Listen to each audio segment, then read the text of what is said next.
और उनकी श्यामा।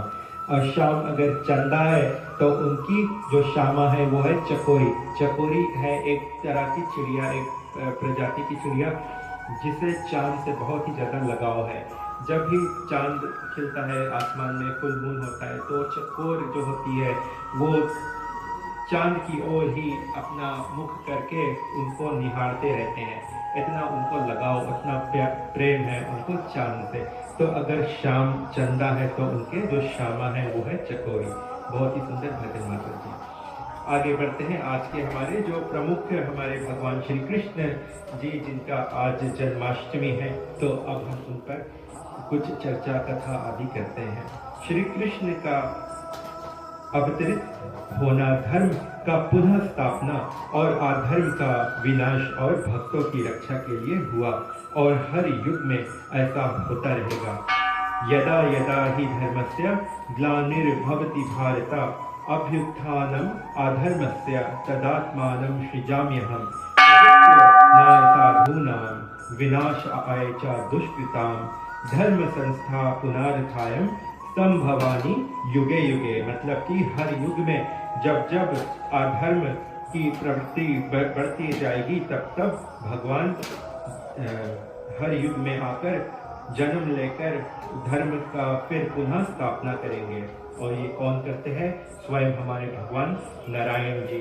जैसे कि भगवान राम का अवतार लेकर आए थे और पुनः धर्म का स्थापना किए थे, और उसी प्रकार फिर वापस द्वापर युग में भगवान श्री कृष्ण का जन्म, उनका अवतार लेकर आए और धर्म का स्थापना किए। महाभारत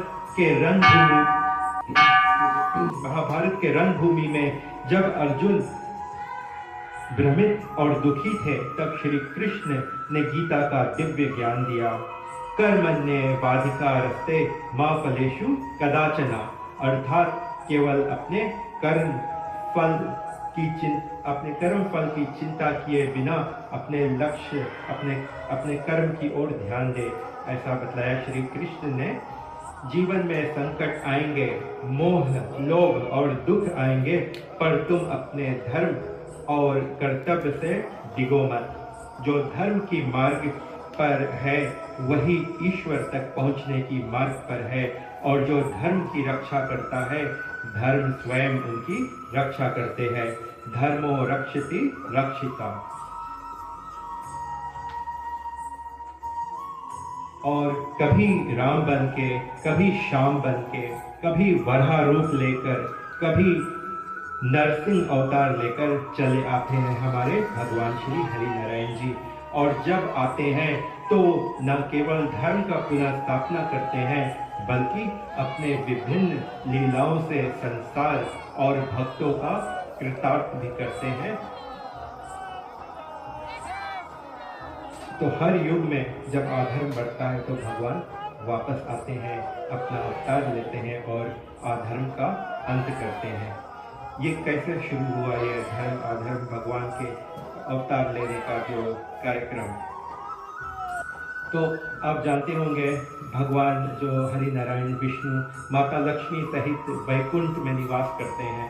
तो एक बार भगवान वहाँ पर अपने वैकुंठ लोक में थे, नारायण जी, माता लक्ष्मी जी, और अपने जो द्वारपाल है जय विजय, अपने द्वारपाल को बताएं कि अभी हम कुछ चर्चा में हैं, किसी को अंदर आने मत देना। और उसी समय भगवान ब्रह्मा के जो मानस पुत्र है, जो 4 संत कुमार उनका उत्पन्न ब्रह्मा जी ने किए थे जब संसार का उत्पत्ति किए थे। और उनका उत्पन्न करने का प्रयोजन जो था, ताकि वो जाकर संसार में वंश आगे बढ़ाए। पर ये जो 4 संत कुमार हुए ब्रह्मा के मानस पुत्र, उनका संसार में कोई लगाव नहीं था। उन्होंने ब्रह्मा से प्रार्थना की कि हमें ऐसे ही बालक रूप में रहने दो, हम भगवान की भक्ति इसी में संतुष्ट हैं। तो ब्रह्मा जी ने उनको आशीर्वाद दिया कि आप हमेशा ही ऐसे ही बालक रूप में रहोगे। तो वो जो 4 संत कुमार वे गए वैकुंठ लोक में, और भगवान नारायण और माता लक्ष्मी के दर्शन हेतु। तो जो वहाँ उनके द्वारपाल जय विजय, उन्होंने उनको रोक दिया कि आप अभी अंदर नहीं जा सकते, भगवान का हमें बताए हैं कि किसी को अंदर आना नहीं है।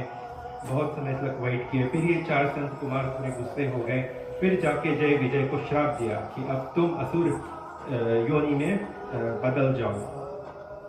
तो जय विजय को जब श्राप मिला तो वो बहुत भगवान के आगे जाके रोए गिड़गिड़ाए कि हे प्रभु, हम आप ही का आदेश का पालन कर रहे थे और हमको ये श्राप मिल गया, आप ही हमारा उद्धार कीजिए। तो भगवान नारायण उनसे बताते हैं जय विजय को कि अच्छा 2 ऑप्शन देते हैं आपको।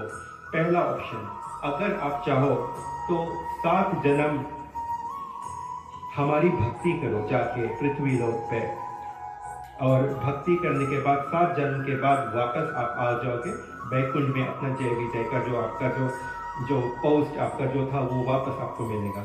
अदरवाइज आपको द अदर ऑप्शन है कि आप जाओ और 3 जन्म हमारे शत्रु बन के बिताओ पृथ्वी लोक पे, और फिर उसके बाद हम आपका उद्धार करेंगे और फिर तुम वापस आ जाओगे अपना पोस्ट संभालने के लिए।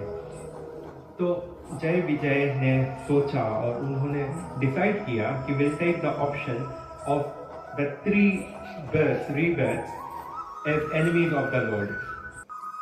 कोई बतलाएगा कि क्यों उन्होंने 7 जन्म भगवान की भक्ति छोड़कर 3 जन्म भगवान से शत्रुता वाली ऑप्शन क्यों ली? वेरी गुड, ताकि वो जल्द ही लौट सके। क्या है कि ऐसा नहीं कि अगर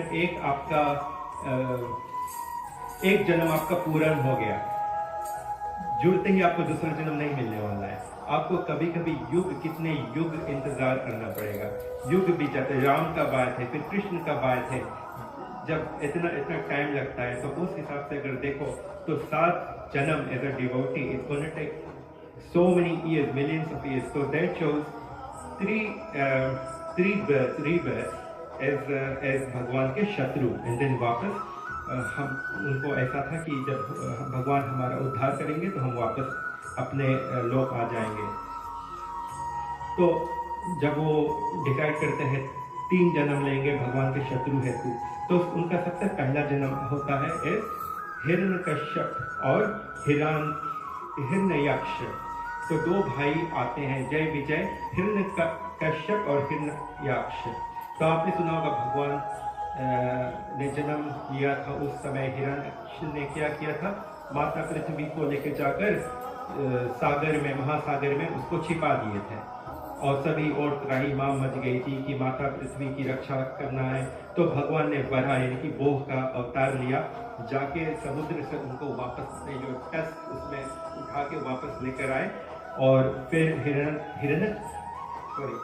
हिरण्यक्ष का वध करके जानो जय विजय का एक का पूरा किया। फिर उसके बाद जो हिरण्यकश्यप जो प्रहलाद के पिताजी थे, वो भी बहुत बड़े असुर, उन्होंने अपने पुत्र प्रहलाद को मारने के बहुत प्रयत्न किए, क्योंकि प्रहलाद भगवान नारायण के भक्त थे और हिरण्यकश्यप असुर प्रवृत्ति के थे। तो उन्होंने नरसिंह रूप का अवतार लेकर हिरण्यकश्यप को मारकर पुनः धर्म की स्थापना किए थे उस टाइम पे। फिर उनका एक हो गया। फिर बाद में आप जानते हैं राम ने अवतार लिया था, और फिर किसका वध किया था? रावण का, और साथ साथ में कुंभकर्ण का। तो रावण कुंभकर्ण दूसरा हो गया उनका जय विजय का। तीसरा, जब श्री कृष्ण आए तो इस अवतार में श्री कृष्ण तो जय विजय का जो तीसरा उद्धार करना था उनको। कोई बतलाएगा कि कौन थे वो 2 जिनको श्री कृष्ण को मारना था? कंस को मारे थे।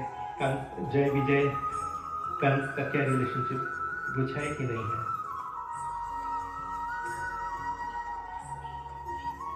नहीं है। तो जब कृष्ण के रूप में आए हैं भगवान, तो उन्होंने जो 2 असुरों को मारे थे, वो थे दंतवक्र और शिशुपाल।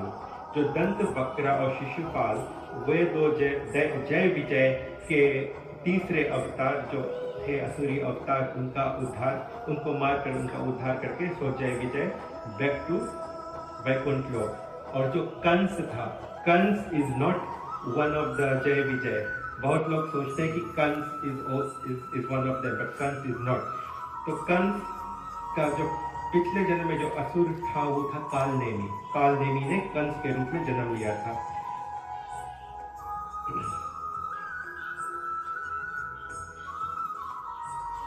तो हर युग में भगवान आते हैं और धर्म की पुनः स्थापना करते हैं, असुरों को का उद्धार करते हैं, उनका नाश करते हैं और पुनः धर्म का स्थापना करते हैं। तो श्री कृष्ण का प्रकट या जन्माष्टमी से पहले उनकी कुछ लीलाओं का वर्णन करते हैं।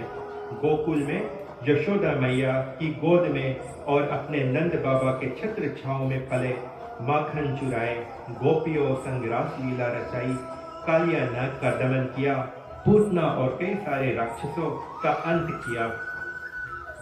जो श्री कृष्ण को केवल लीला में देखते हैं वे आनंद पाते हैं, परंतु जो श्री कृष्ण की लीलाओं में ज्ञान और भक्ति को ढूंढते हैं वे मुक्त हो जाते हैं।